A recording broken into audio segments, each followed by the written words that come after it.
नमस्कार मित्रों, फिर से आपका स्वागत है समराइज्ड मेरे YouTube चैनल में। आज बात करेंगे नेहरू की। हम जानते हैं कि बीते कुछ दिन में नेहरू को विलीफाई करने के, उनको खलनायक बनाने के कितने प्रयास किए गए, खासतौर पे आज की सत्ता में जो लोग बैठे हुए हैं। लेकिन उन प्रयासों का एक बाई प्रोडक्ट निकला, एक ऐसी भी बात हुई उससे जो उन्होंने चाहा नहीं होगा, कि नेहरू में एक पूरी नई पीढ़ी की दिलचस्पी बढ़ी। एक तरफ सावरकर के माफीनामे सामने आए, जो अब हमारे रक्षा मंत्री डिमोट करके बनाए गए हैं, राजनाथ सिंह जी, उनको भी मानना पड़ता है। और भले ही वो झूठ बोलने की कोशिश करें कि गांधी जी के कहने पे मांगी माफ़ी, और दूसरी तरफ नेहरू का जो सकारात्मक एक पक्ष है, जो पॉजिटिव पक्ष है, उस हिसाब से देखें तो नेहरू अपने जीवन काल में भी चमत्कृत करते रहे। मैं हनोई में था और अचानक मैंने हनोई म्यूजियम में नेहरू की तस्वीरें देखी।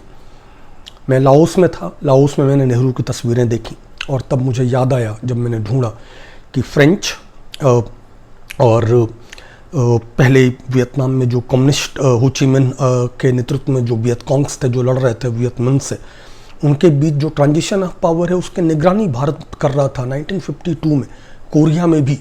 तो नेहरू आपको चमत्कृत करते हैं। ऐसी ऐसी जगहों पे मौजूद होना, एक हाल में आज़ाद हुए देश का नेता होकर, एक छोटे से देश का।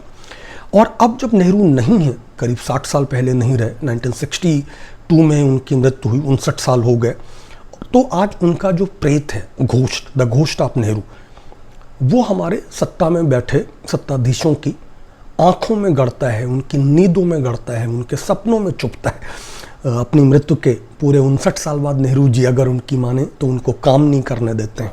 खैर,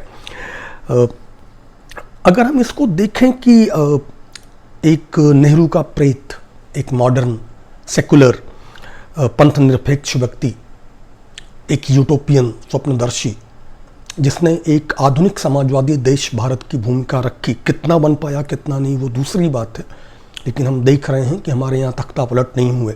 हम पाकिस्तान या तमाम सारे जो ऐसे देश आज़ाद हुए, उनकी गति को प्राप्त नहीं हुए। तो ऐसे व्यक्ति के बारे में कहानी प्रेत से शुरू करना थोड़ा दिलचस्प है। लेकिन फिर कुछ कहानियाँ ऐसी होती हैं। I will want you to remember Communist Manifesto. 1848 में जब कम्युनिस्ट मैनिफेस्टो लिखी गई, तो उसकी शुरुआत कैसे हुई। दो एथीस्ट लोग एक किताब लिख रहे थे, और उस किताब एक मैनिफेस्टो लिख रहे थे, और उस मैनिफेस्टो की पहली लाइन क्या है? A spectre is haunting Europe. एक भूत यूरोप को डरा रहा है। The spectre of communism. Communism का भूत, साम्यवाद का भूत। तो हम इस कहानी को नेहरू का भूत कह सकते हैं, या तो श्री नेहरू कथा प्रथमो अध्याय कह सकते हैं। बात शुरू करते हैं आनंद भवन से, वहाँ जहाँ ये कहानी शुरू हुई। मैं जब इलाहाबाद पहुँचा था, एक पूरी पीढ़ी की तरह, पूरब का ऑक्सफोर्ड वो नहीं रहा था उस वक्त तक। The decay has set in. Decay तब से सेट इन हुआ जब उसका सेंट्रल यूनिवर्सिटी का दर्जा वापस लेके उसे स्टेट यूनिवर्सिटी बनाया गया, यूनिवर्सिटी ऑफ इलाहाबाद को, और अंग्रेजी मीडियम हटा दिया गया पीसीएस से। और उसके बाद का जो एक डिके है वो दिखता है। लेकिन एक दौर में इलाहाबाद भारत के सबसे सपनीली आंखों वाले लड़कों का केंद्र होता था। बहुत सारे आईएएस पीसीएस निकलते थे, बहुत सारे मुख्यमंत्री निकले वहाँ से, बहुत सारे प्रधानमंत्री निकले। और इस यूनिवर्सिटी के जरा सा आगे अगर आप बढ़ें, यूनिवर्सिटी जो है वो आप कह सकते हैं शहर के एक छोर पे है। यूनिवर्सिटी के 5-6 किलोमीटर आगे से शहर ख़त्म होने लगता है। गंगा नदी पे एक पुल आता है फाफामऊ का, और उसके बाद ये शहर की अंतिम सीमा है। और उस तरफ शहर बहुत फैल भी नहीं सकता, क्योंकि गंगा नाम नदी जो है वो एक बहुत मेजर डिवाइडिंग लाइन वो बना देती हैं। इस यूनिवर्सिटी से जब आप शहर के अंदर की तरफ जाएं, तो एक बहुत शानदार सी इमारत पड़ती है, आनंद भवन। कॉलोनियल ज़माने की एक भव्य इमारत, एक ऐसी इमारत जो उन सपनीली आँखों वाले जो लड़के लड़कियां आते हैं आईएएस पीसीएस बनने और भी बहुत कुछ करने, उनको नेहरू का परिचय कराने वाली एक बहुत बुनियादी और जरूरी एक केंद्र। आनंद भवन मेरे ख्याल से भारत की इकलौती ऐसी इमारत होगी जिसने इतने क्रांतिकारियों को, जिसने इतने स्वतंत्रता संग्राम सेनानियों, इतने महान लोगों को देखा है, जितना शायद भारत की किसी और तब निजी रही इमारत ने नहीं देखा होगा। तो आनंद भवन वही इमारत है जहाँ ये सब शुरू हुआ था। वो इमारत जिससे आज भी तमाम लोगों की नींद में वो भी गड़ती है, उन्हें सपनों में डराने वाले नेहरू जी के पिताजी मोतीलाल नेहरू ने 1900 में ख़रीदा था, माने सदी की शुरुआत में। ये इमारत तब से has borne witness to the history of both colonial India and the history of the freedom struggle, the freedom movement for India. पर यहाँ एक कमाल है, ये वाला जो आनंद भवन है, वो आज वाला जो आनंद भवन है वो असल आनंद भवन नहीं। असल आनंद भवन वो है जिसका नाम अब स्वराज भवन है। और ये कैसे हुआ, इसकी कहानी भी बहुत दिलचस्प है कि और देश के लिए नेहरूओं और गांधियों के तमाम बलिदानों में से एक मिनट के लिए फास्ट फॉरवर्ड में लेके चलता हूँ। 1900 से बहुत साल आगे की बात है ये।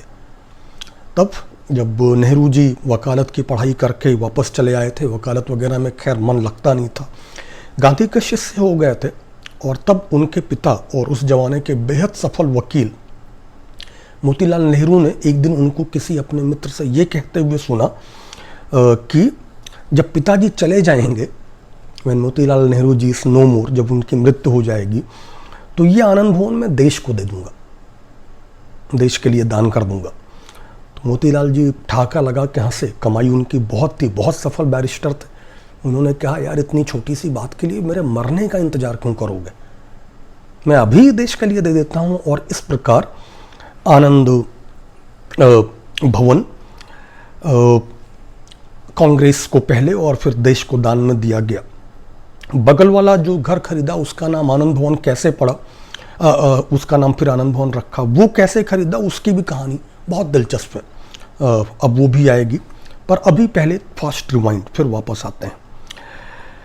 तो अब आप अगर देखिए, दशकों से थोड़ा थोड़ा खत्म, ज़्यादा कस्बाई हो रहे पूर्वी उत्तर प्रदेश के तब सबसे बड़े शहर जिससे लंदन की फ़्लाइट्स आती थी, लंदन से जिसमें फ़्लाइट्स आती थी, भले ही 17 स्टॉप्स होते थे, हॉप इन हॉप आउट करके, मिर्ज़ापुर भी एक स्टॉप होता था। तो अगर आप उस इलाहाबाद के लिए देखें कि जब लखनऊ के लिए फ़्लाइट्स नहीं थी, तब इलाहाबाद के लिए थी। अंग्रेज़ों का एक बड़ा सेंटर था, उसके पहले मुगलिया सल्तनत का भी एक बड़ा सेंटर था। तो एक कंटिन्यूअस हिस्ट्री है इलाहाबाद की। और अब हाईवे से अलग पड़ गए इस शहर की कहानी अब जहाँ जारी है, हमें बताने की ज़रूरत ही नहीं। भारत का शायद ही कोई और ऐसा शहर हो जिसने आज़ादी की लड़ाई में अपने पसीने, अपने खून में इससे ज़्यादा बलिदान, इलाहाबाद से ज़्यादा बलिदान दिया हो और देखा हो। चित्तू पांडे से लेकर के तमाम जो हम अवध के विद्रोह की भी बात करें, और फिर ये आनंद भवन जिसमें आज़ादी की लड़ाई का हर महत्वपूर्ण नेता आया और रुका, दिनों दिनों तक रहा, हफ्तों हफ्तों तक रहा। ये शहर और आनंद भवन खुद वह इतिहास गढ़ने वाले थे जिसमें कलकत्ता और बम्बई में बोए गए कांग्रेस का जो बीज था, जो सुधारवादी था, जो रिफॉर्मिस्ट था, जो कि होम रूल से आगे नहीं बढ़ता था, जो ब्रिटिश एम्पायर के अंदर एक अपने लिए स्वायत्तता मांग रहा था, ऑटोनमी मांग रहा था कि हम ब्रिटिश एम्पायर का हिस्सा रहेंगे लेकिन हम अपना राजकाज खुद चला लेंगे। इस आनंद भवन को वह इमारत बनना था, इस नेहरू परिवार को वह परिवार बनना था जिसने होम रूल के सपने को कंप्लीट इंडिपेंडेंस तक जाते हुए देखना था। और क्या ही कमाल है कि 1930 में रावी नदी के तट पे लाहौर में ये प्रस्ताव पंडित जवाहरलाल नेहरू को ही रखना था। आप ध्यान दें, मैं बार बार ये बात कहता हूँ, पूर्ण आज़ादी का प्रस्ताव सुभाष चंद्र बोस ने नहीं रखा। आई एम नॉट कंपेयरिंग, ये सारे फ्रीडम फाइटर्स हैं, दे आर ऑल हीरोज, उनमें कोई तुलना नहीं हो सकती। लेकिन मैं सिर्फ एक फैक्ट की तरफ इशारा कर रहा हूँ कि आप देखें कि ये पंडित नेहरू ही वो शख्स थे जिन्होंने कंप्लीट इंडिपेंडेंस का प्रस्ताव रखा और उस प्रस्ताव को पारित करवाया।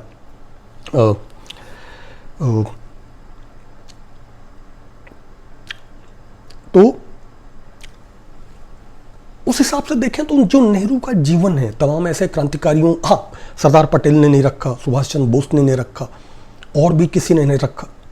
एक तरफ एक क्रांतिकारियों की, हथियारबंद क्रांतिकारियों की जो पीढ़ी थी, भगत सिंह, चंद्रशेखर आज़ाद, अशफाक उल्लाह खान, सचिंद्र नाथ सान्याल, बाघा जतीन उर्फ जतीन दास। एक तरफ ये क्रांतिकारी थे जो पूर्ण आज़ादी की बात कर रहे थे, who were talking of complete independence, और दूसरी तरफ नेहरू थे जो कांग्रेस को धीरे लेकिन बहुत सधे हुए कदमों से उधर ले जा रहे थे।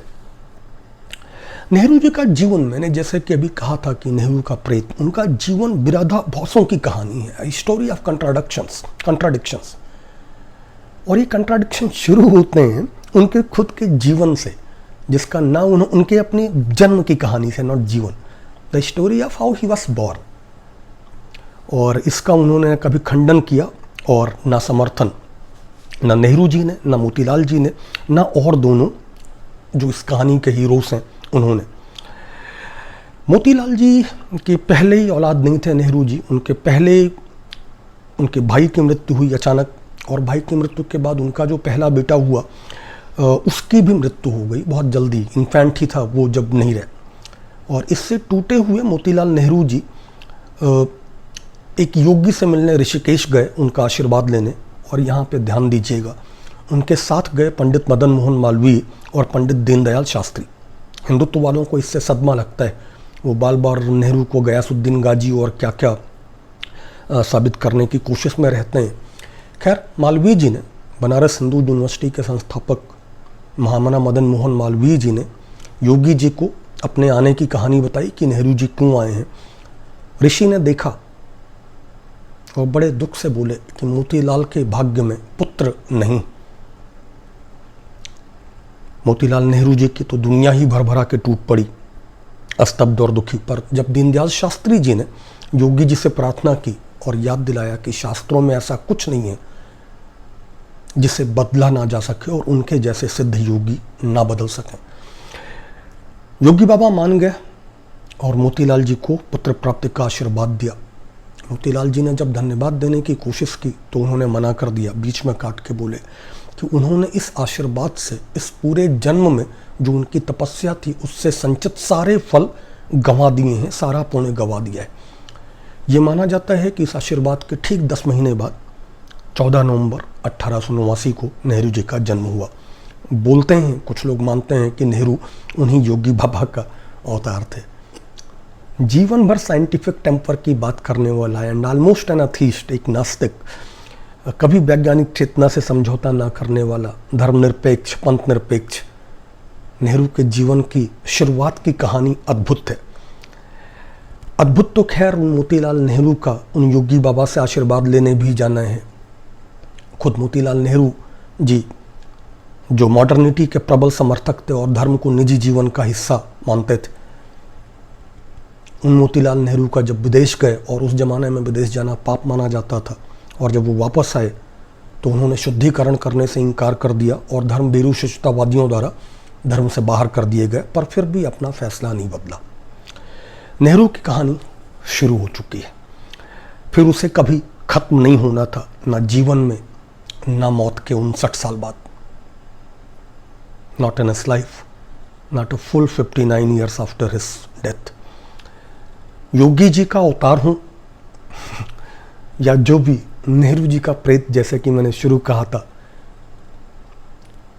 आज भी आइडिया ऑफ इंडिया, भारत की अवधारणा के विरोधियों को उनके सपनों में डराता है, उनको दुस्वप्न देता है। और ये केवल फर्जी फॉरवर्ड्स में ही नहीं डराता। नेहरू जी का जो प्रेत है ये सन्न करके अचानक से हाउडी मोदी जैसी इवेंट्स में भी निकल के चला आता है।